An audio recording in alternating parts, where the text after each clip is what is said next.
Council tax still rising, high streets crumbling, jobs vanished, families completely trapped, no buyers, no support, no future. The people you voted for saw this coming and did absolutely nothing. These are the 12 UK towns the government abandoned in 2026. 12. Blackburn, Lancashire. Let's start in the northwest, where Blackburn has quietly disappeared from national conversation entirely. This Lancashire town is consistently ranked among the most deprived in the country. According to the 2025 Index of Multiple Deprivation, over 37% of all neighbourhoods rank among the most deprived in the entire country. This isn't cyclical unemployment, it's structural collapse at its most basic level. Employment deprivation runs so deep that escape is statistically unlikely for most residents trying to build better lives today. The median household income trails the national average by thousands of pounds. Major employers relocated decades ago, leaving shopping centres filled with pound shops. Young people watch their parents cycle through 0-hours contracts. Blackburn's tragedy is that, despite being a significant town, it receives minimal national attention. Investment flows to London and Manchester, anywhere but here. The government promised levelling up. Blackburn got levelled down. 11. Hartlepool, County Durham. Moving northeast to the coast reveals Hartlepool, County Durham. This former maritime town has the unenviable record of the highest rate of young adult universal credit claims in the entire United Kingdom, 15.4%. That is a stark statement about generational abandonment and systematic policy failure affecting young people. Hartlepool's decline was baked into policy decisions made by Westminster politicians who have never visited. The Royal Navy reduced its presence, fishing contracted, manufacturing evaporated. What emerged was a coastal town with an ageing population, chronically low wages and zero incentive for young people to remain. The town centre shows the devastation clearly. Empty shopfronts stretch along once bustling streets. Bus services were cut repeatedly, isolating residents from neighbouring employment. School children are identified as at risk of not entering employment at rates significantly higher than comparable areas. 10. Great Yarmouth, Norfolk. East Anglia presents a different and equally devastating form of abandonment. Great Yarmouth, Norfolk was once a thriving coastal resort that peaked decades ago. Tourism once flooded here regularly. Now fairgrounds have aged into decay, and seasonal work represents the sole employment for most residents struggling to survive. Great Yarmouth ranks among the top 10 most deprived areas nationally across multiple domains. 4 neighbourhoods fall into the absolutely most deprived categories across all of England. Children born there face health and education outcomes unrecognisable to children miles away in more prosperous areas. Available jobs are overwhelmingly seasonal. Summer brings temporary theme park work. Winter brings silence. This precarious employment means families cannot plan, or build security. Young children watch parents cycle in through temporary contracts, struggling through winter with insufficient income. Educational attainment suffers. Social mobility is genuinely limited, and children born into deprivation rarely escape it. Schools try heroically, but they cannot solve problems created by structural economic failure. If you recognise your town in this list, if you are living this reality while politicians pretend everything is fine, hit subscribe now. Share this with people who need to see how catastrophically this country has been managed, because we are only halfway through. The remaining towns get even darker and more desperate. 9. Pendle, Lancashire. Pendle, in Lancashire, perfectly demonstrates how industrial collapse destroys communities systematically and comprehensively. Ranked the 13th most deprived local authority in England, Pendle is a historic textile and manufacturing town that never recovered from total manufacturing collapse. Over 35% of all neighbourhoods rank among the most deprived in all of England, creating concentrated zones of severe poverty. Historically, Pendle was an economic powerhouse built on textiles and cotton mills. That industry moved offshore decades ago. What replaced it? Nearly nothing substantial. Investment never materialised. Young people leave the area. Working adults relocate if at all possible. What remains is an elderly population, an insufficient tax base, and vicious cycles of decline. Council tax rises to compensate for shrinking revenue, making life unaffordable for those surviving on benefits or low wages. Section 8. Hastings, East Sussex. Hastings, East Sussex, faces a particularly sharp and devastating crisis. This seaside town hosts one of the most deprived neighbourhoods in the entire country. It is the only place outside Blackpool appearing in the absolute top 10 most deprived areas nationally, a distinction that speaks volumes about concentrated suffering. The town became a magnet for the most vulnerable. Homeless people concentrate here because of a slightly milder climate. Substance abuse services are overflowing. Presentations to mental health crisis services are constant. The formal economy has been replaced by informal grey economies and predatory lending. The local authority fought decline desperately with extremely limited resources. You cannot regenerate through art programmes alone when the economic structure has collapsed and government cut essential services. Young people grow up surrounded by adult despair. 7. Stoke-on-Trent, Staffordshire. Stoke-on-Trent experienced systematic and deliberate disinvestment despite being a substantial urban centre. Once the pottery capital of the entire world, that heritage has become merely a museum piece, while the economic reality has completely collapsed beneath residents' feet. Stoke contains thousands of empty properties, not abandoned mansions, but terraced homes nobody wants because they are surrounded by decay. Over 20% of retail sites vacant. Major retailers left and food banks proliferated. Young people leave as quickly as possible, preventing cumulative recovery. Police station closures made residents feel unsafe. Antisocial behaviour went unchecked. Business environments deteriorated and most shopkeepers chose to close. Public transport became inadequate. Bus networks were repeatedly cut. People without cars cannot access employment elsewhere. 6. Walsall, West Midlands.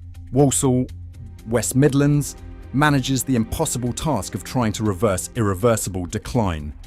Ranked 28th most deprived local authority in the entire country, it is defined and shaped by widespread child poverty. 60% of all children under 16 live in areas ranked among the 20% most deprived in the nation. This means children arriving at school inadequately nourished. Mental health problems go untreated as services overflow. Educational attainment suffers not from teacher failure, but from poverty preventing learning. Hungry children cannot concentrate. Children without stable housing cannot develop normally. Manufacturing employment evaporated. Service employment expanded, but usually offers 0-hours contracts with insufficient income.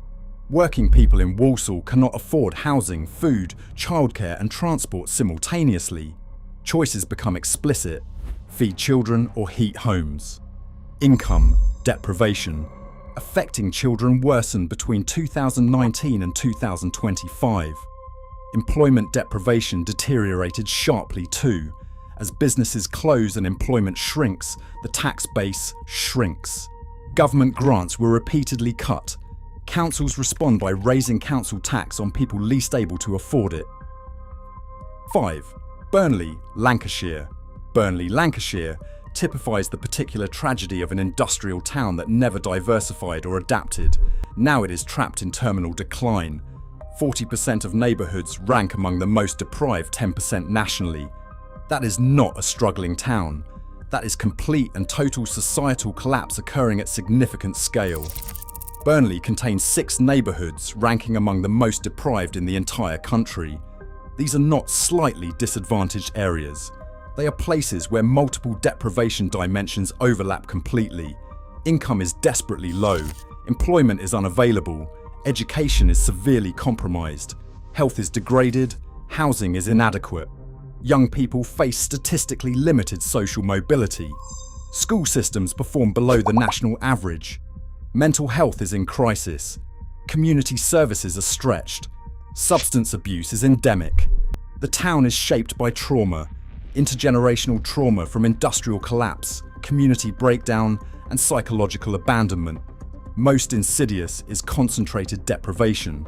Specific streets and neighbourhoods experience absolute poverty, while just a few miles away areas have dramatically better outcomes. Concentrated deprivation creates stigma, it affects school funding, and it generates problems that politicians justify with further neglect. Section 4. Middlesbrough, County Durham. Middlesbrough holds the most dismal and tragic distinction. Half of all neighbourhoods rank among the most deprived decile nationally, not a metaphor. This is a precise statistical reality. You can walk randomly through Middlesbrough and have a 50% chance of entering an area experiencing severe multiple deprivation. Middlesbrough's collapse was built into steel industry restructuring. Steelworks once dominated employment. Globalisation and changes in trade policy abandoned manufacturing. The immediate result was mass unemployment, and the long-term result was the destruction of the town's economic identity. Employment deprivation is catastrophic, and health statistics are genuinely alarming. Housing values are extremely low because many homes are essentially worthless. That creates streets dominated by landlords who provide minimal care. Residents have no equity and no pathway to wealth. Young people leave at the first opportunity. That creates a brain drain, removing the most motivated and capable young people. Those who remain have far fewer options. The town has stratified by capability, which are exactly the conditions preventing recovery. 3. Margate, Kent. Margate, Kent represents a particular and distinctive species of coastal town decline. Like Hastings, it thrived as a Victorian and Edwardian seaside resort. Recent regeneration attempts have partially succeeded in creating cultural attractions, while the underlying economic structure remains fundamentally broken. Margate is one of only 2 neighbourhoods in the entire country that rank in the most deprived decile across all 7 domains simultaneously. This is deprivation in the broadest sense. Desperately low income, no employment, poor education, severe health problems, high crime, inadequate housing, and a degraded environment. This exceeds normal deprivation parameters. The Turner Contemporary Art Gallery brought some tourism, creative industries were attracted, and the cultural scene expanded. But these cannot substitute for absent employment. An art gallery does not provide food. Cultural programs do not prevent homelessness. The housing crisis is acute. Properties are available cheaply, but quality is often appalling. Long-term neglect leaves the housing stock unfit for habitation. Landlords are often absentees, extracting rent without maintenance investment. 2. Rotherham, South Yorkshire. Rotherham, South Yorkshire represents industrial collapse on a scale genuinely hard to comprehend for those who did not live through it directly. Once a powerhouse of steel manufacture, Rotherham's entire economy was built completely around steelworks. When those steelworks closed, the resulting devastation was total and comprehensive. Between 2019 and 2025, situations deteriorated across multiple deprivation domains.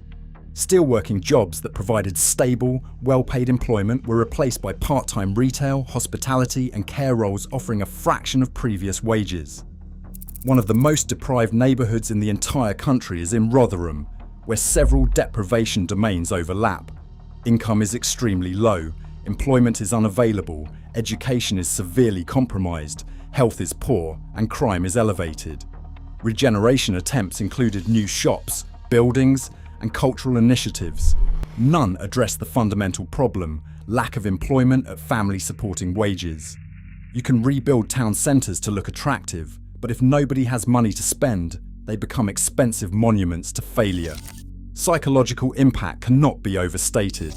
Parents remember better times, and they see children facing worse futures. Intergenerational decline creates particular trauma. Mental health outcomes are severely compromised. If this content resonates with you, if you are living this reality in one of these towns, if you understand the anger beneath these statistics, subscribe to this channel and share this video. The final town on our list is the absolute worst place to live in all of England in 2026. 1. Tendring, Jaywick, Essex.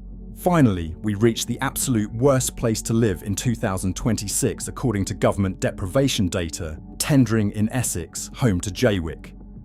This town holds the grimly distinctive honour of being ranked the most deprived area in all of England for the fourth consecutive time since 2010. Jaywick is the only town where neighbourhoods rank in the most deprived 10% across all 7 deprivation domains simultaneously. All of them: income, employment, education, health, housing, environment, crime. This is comprehensive, absolute deprivation. Tragedy cannot be overstated. Originally built as temporary holiday camps in 1930, structures were never intended for permanent habitation. 80 years later, residents live in derelict, inadequate wooden chalets. Many lack proper heating, many lack adequate drainage. The housing situation in Jaywick is a genuine humanitarian crisis that receives almost no national attention. These are not houses in any meaningful sense. They are deteriorating structures that would be condemned under proper building regulations.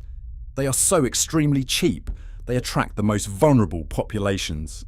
Employment in Jaywick is scarce and effectively non-existent in most meaningful forms.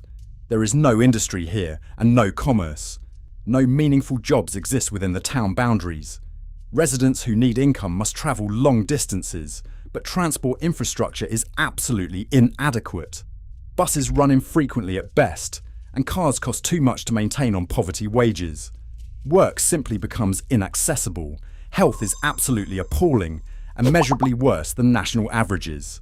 Life expectancy is lower than the national average. Chronic health conditions are more prevalent than elsewhere. Mental health crises are constant and ongoing. Primary care provision is inadequate, so healthcare is often accessed through emergency departments. Substance abuse is how many people cope with absolute deprivation and hopelessness. These 12 towns represent an unfinished levelling up project.